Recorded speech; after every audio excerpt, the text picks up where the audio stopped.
Vice President Pence, Mr. President-elect, Madam Vice President-elect, members of Congress and the judicial branch, former presidents and first ladies, vice presidents, leaders from abroad, and a whole bunch of Bidens. America, welcome to the 59th presidential inauguration, where in just a few moments, Joe Biden and Kamala Harris will take their solemn oaths. This ceremony is the culmination of 244 years of a democracy.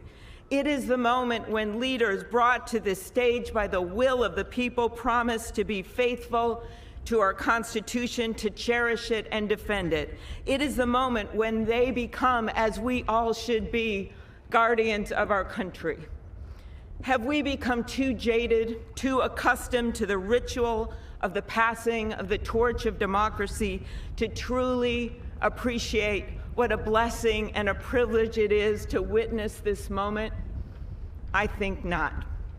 2 weeks ago, when an angry, violent mob staged an insurrection and desecrated this temple of our democracy, it awakened us to our responsibilities as Americans.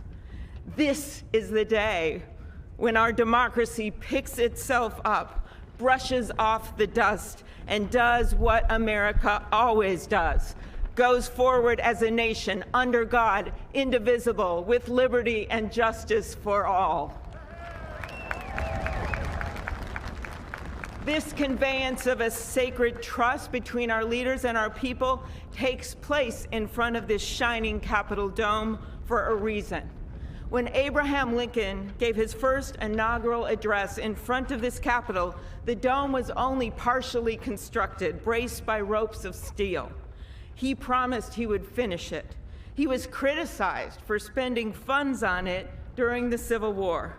To those critics, he replied, "If the people see the Capitol going on, it is a sign we intend the Union shall go on." And it did, and it will. Generations of Americans gave their lives to preserve our republic in this place. Great legislation to protect civil rights and economic security and lead the world was debated and crafted under this dome. Now it falls on all of us, not just the two leaders we are inaugurating today, to take up the torch of our democracy, not as a weapon of political arson, but as an instrument for good. We pledge today never to take our democracy for granted as we celebrate its remarkable strength.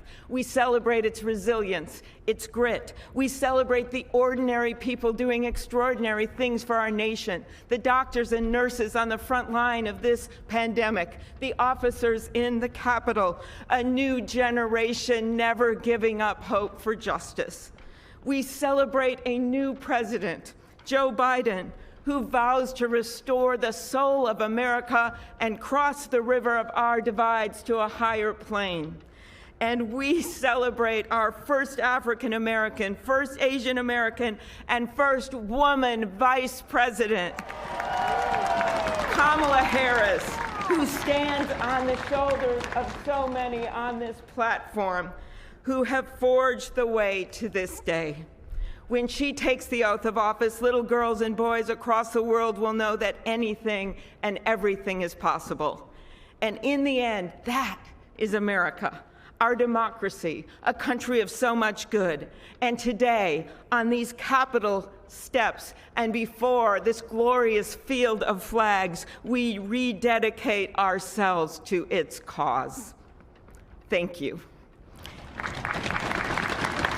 It is now my honor to introduce to you the senator who has worked with me and so many others to make this ceremony possible, my friend and the chair of the inaugural committee, Missouri Senator Roy Blunt.